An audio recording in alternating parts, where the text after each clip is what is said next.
হরে কৃষ্ণ কৃষ্ণ কৃষ্ণ হরে হরে। তো ভক্তবৃন্দগণ, আজকের ভিডিওটি রয়েছে আজ 13ই ফেব্রুয়ারি শুক্রবার।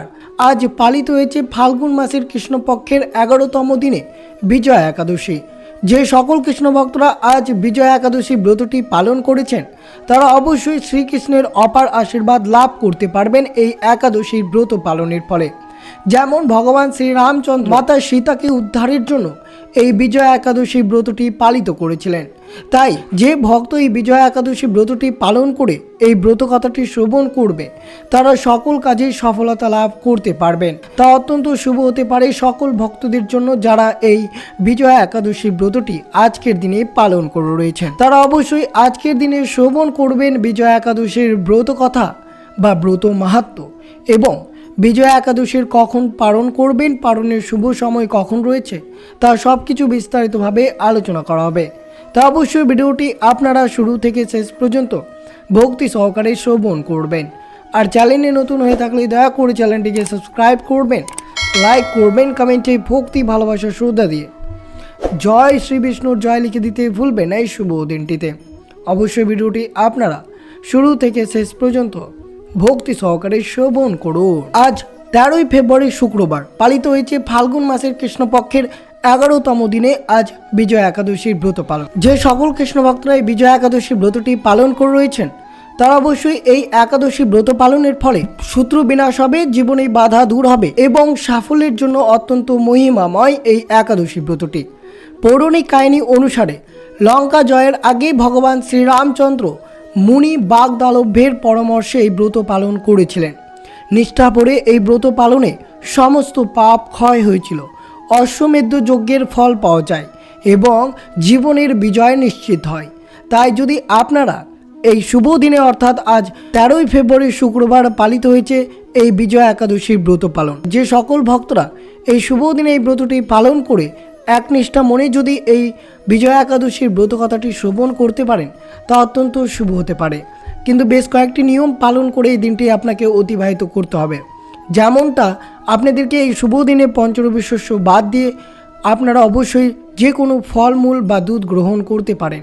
যদি আপনারা নির্জল উপবাস রাখেন তাহলে অবশ্যই 24 ঘন্টা কোনো ফলমূল জল ছাড়াই ব্রতটি সম্পন্ন করতে হবে এবং এই শুভ দিনে ভগবান বিষ্ণুর আরাধনা, হলুদ ফল, হলুদ ফুল, চন্দন, প্রদীপ এবং নৈবেদ্য নিবেদন করতে হবে এবং পরের দিন অর্থাৎ দ্বাদশী তিথিতে সঠিক সময়ে এই ব্রতের পালন করতে হবে। এই ব্রত পালন যদি আপনারা সঠিক নিয়ম এবং নিষ্ঠা ভক্তি সহকারে করতে পারেন তাহলে জীবনের সমস্ত কাজে সাফল্য অর্জন করতে পারবেন, মানসিক প্রশান্তি এবং মোক্ষ লাভ হয় বলে বিশ্বাস রয়েছে। তা অবশ্যই আজকের দিনে শ্রবণ করুন এই বিজয়া একাদশীর ব্রত কথাটি। তো অবশ্যই ভক্তি ভালোবাসা শ্রদ্ধা দিয়ে শ্রবণ করুন বিজয়া একাদশীর ব্রত কথা। স্কন্দ পুরাণে এই একাদশীর ব্রত মাহাত্ম্য এইভাবে বর্ণিত রয়েছে। মহারাজ যুধিষ্ঠির শ্রীকৃষ্ণকে বললেন, হে বাসুদেব, ফাল্গুন মাসের কৃষ্ণপক্ষের একাদশীর মাহাত্ম্য অনুগ্রহ করে আমাকে বলুন। শ্রীকৃষ্ণ বললেন, হে যুধিষ্ঠির, এই একাদশী বিজয়া নামে পরিচিত। এই একাদশীর সম্পর্কে একসময় দেবর্ষি নারদ স্বয়ম্ভু ব্রহ্মাকে জিজ্ঞাসা করেছিলেন। তিনি এই প্রসঙ্গে যা বলেছিলেন তা আমি এখন তোমাকে বলছি। এই পবিত্র পাপ বিনাশকারী ব্রত মানুষকে জয়দান করে বলে বিজয়া নামে প্রসিদ্ধ। পুরাণকালে শ্রীরামচন্দ্র 14 বছরের জন্য বনে গিয়েছিলেন। সীতা ও লক্ষ্মণের সঙ্গে তিনি পঞ্চবটী বনে বাস করতেন। সেই সময় লঙ্কাবতী রাবণ দেবী সীতাকে হরণ করে। সীতার অনুসন্ধানে রামচন্দ্র চতুর্দিকে ভ্রমণ করতে থাকেন। তখন মৃত্যু প্রায় জটায়ুর সাথে তার সাক্ষাৎ হয়। জটায়ু রাবণের সীতা হরণের সমস্ত বৃত্তান্ত রামচন্দ্রকে জানিয়ে মৃত্যুবরণ করেন। এরপর সীতা উদ্ধারের জন্য বনরাজ সুগ্রীবের সাথে তিনি বন্ধুত্ব স্থাপন করেন। ভগবান রামচন্দ্রের কৃপায় হনুমান লঙ্কায় গমন করেন। সেখানে অশোক বনে সীতা দেবীকে দর্শন করে শ্রীরাম প্রদত্ত অঙ্গুরীও তাকে অর্পণ করেন। ফিরে এসে শ্রীরামচন্দ্রের কাছে লঙ্কায় সমস্ত ঘটনার কথা ব্যক্ত করেন। হনুমানের কথা শুনে রামচন্দ্র সুগ্রীবের পরামর্শে সমুদ্র তীরে যান। সেই দুস্তর সমুদ্র দেখে তিনি লক্ষ্মণকে বললেন, হে লক্ষ্মণ, কিভাবে এই অগাধ সমুদ্র পার হওয়া যায় তার কোনো উপায় খুঁজে পাচ্ছি না। উত্তরে লক্ষ্মণ বললেন, হে পুরুষোত্তম, সর্বজ্ঞাতা আদিদেব আপনি আপনাকে আমি কি উপদেশ দেব? তবে বাগদলভ্য নামে এক মুনি এই দ্বীপে বাস করেন। এখান থেকে 4 মাইল দূরে তার আশ্রম।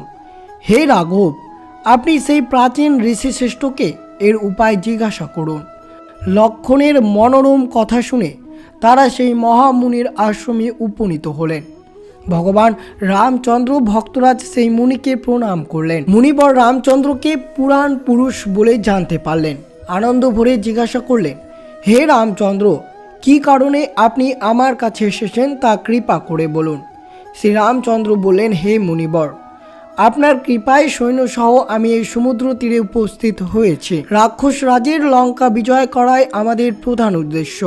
যাতে এই ভয়ঙ্কর সমুদ্র উত্তীর্ণ হতে পারি তার উপায় জানবার জন্য আমরা আপনার কৃপায় প্রার্থনা করি।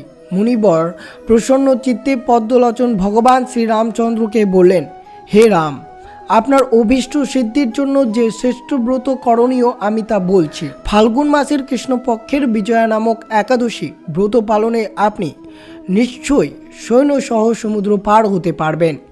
এই ব্রতের বিধি শ্রবণ করুন। বিজয় লাভের জন্য দশমীর দিন সোনা, রূপা, তামা অথবা মাটির কলস সংগ্রহ করে তাতে জল ও আম পাতা দিয়ে সুগন্ধি চন্দন সাজিয়ে তার উপর সোনার নারায়ণ মূর্তি স্থাপন করুন। একাদশীর দিন যথাবিধি প্রাতঃ স্নান করে কলসের গলায় মালা চন্দন পরিয়ে উপযুক্ত স্থানে নারকেল গুবাক্য দিয়ে পুজো করবেন। এরপর গন্ধ, পুষ্প, তুলসী, ধূপ, দীপ, নৈবেদ্য ইত্যাদি দিয়ে পরম ভক্তি সহকারে নারায়ণের পূজা করে হরি কথা কীর্তনের সমস্ত দিন যাপন করবেন। রাত্রি জাগরণ করে অখণ্ড ঘি প্রদীপ প্রজ্বলিত রাখবেন।